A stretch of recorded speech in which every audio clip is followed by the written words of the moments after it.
ബാബർ, ജഹാംഗീർ, ഷാജഹാൻ, ഔറംഗസീബ് തുടങ്ങിയ മുഗൾ ചക്രവർത്തിമാർക്ക് റെഫ്രിജറേറ്ററുകൾ ഇല്ലാതെ തന്നെ ഐസ് എങ്ങനെ ലഭിച്ചിരുന്നു? 1500കളിൽ മുഗളന്മാർ ഇന്ത്യയെ ആക്രമിച്ചു. ഏകദേശം 300 വർഷം അവർ രാജ്യം ഭരിച്ചു. മുഗളന്മാർ അവരുടെ മനോഹരമായ നിർമ്മിതികൾക്കും രസകരമായ ഹോബികൾക്കും പേരുകേട്ടവരായിരുന്നു. അവരുടെ ഭരണകാലത്ത് മുഗളായി ഭക്ഷണവും ഇന്ത്യയിൽ പ്രചാരത്തിലായി. മുഗൾ ചക്രവർത്തിമാർ രുചികരമായ ഭക്ഷണവും ഐസ്ക്രീമും കഴിക്കാൻ ഇഷ്ടപ്പെട്ടിരുന്നു. ബാബർ, ജഹാംഗീർ മുതൽ ഷാജഹാൻ വരെയുള്ള മുഗൾ ചക്രവർത്തിമാരെല്ലാം ഐസ്ക്രീമുകൾ ഇഷ്ടപ്പെട്ടിരുന്നു. എന്നാൽ റെഫ്രിജറേറ്ററുകൾ ഇല്ലാതെ അവർ എങ്ങനെയാണ് ഐസ് ഉണ്ടാക്കുന്നത് അല്ലെങ്കിൽ ഭക്ഷണം തണുപ്പിച്ചിരുന്നത്? സാങ്കേതിക പരിമിതികൾ ഉണ്ടായിട്ടും മുഗളന്മാർക്ക് അപ്പോഴും വിഭവസമൃദ്ധമായ രീതികളിലൂടെ ഐസ് ലഭിക്കാൻ കഴിഞ്ഞുവെന്നത് വളരെ കൗതുകകരമാണ്.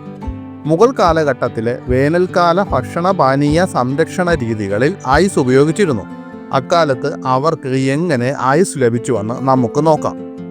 ആ കാലഘട്ടത്തിൽ ഹിമാലയത്തിലെ തണുത്തുറഞ്ഞ തടാകങ്ങളിൽ നിന്നും നദികളിൽ നിന്നും ഐസ് ഒരു സ്ഥലത്ത് നിന്ന് മറ്റൊരിടത്തേക്ക് കൊണ്ടുപോയിരുന്നു. കാശ്മീർ, ഹിമാചൽ പ്രദേശ്, ഗർവാൾ തുടങ്ങിയ തണുത്ത സ്ഥലങ്ങളിൽ നിന്ന് ആളുകൾ ഐസ് ശേഖരിച്ചിരുന്നു. ശൈത്യകാലത്ത് ഐസ് ശേഖരിച്ച് വേനൽക്കാലം വരെ സൂക്ഷിച്ചിരുന്നു.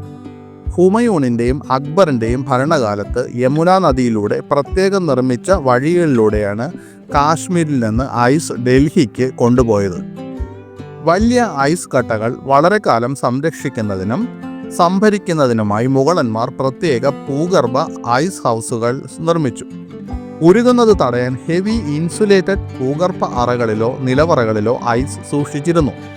പലപ്പോഴും ചാരത്തിലോ തുണിയിലോ പൊതിഞ്ഞാണ് ഐസ് ഉരുകാതെ സൂക്ഷിച്ചിരുന്നത്. ഡൽഹി, ആഗ്ര, ലാഹോർ തുടങ്ങിയ സ്ഥലങ്ങളിൽ മുഗൾ ചക്രവർത്തിമാർ ഈ ഭൂഗർഭ ഐസ് ഹൗസുകൾ നിർമ്മിച്ചു.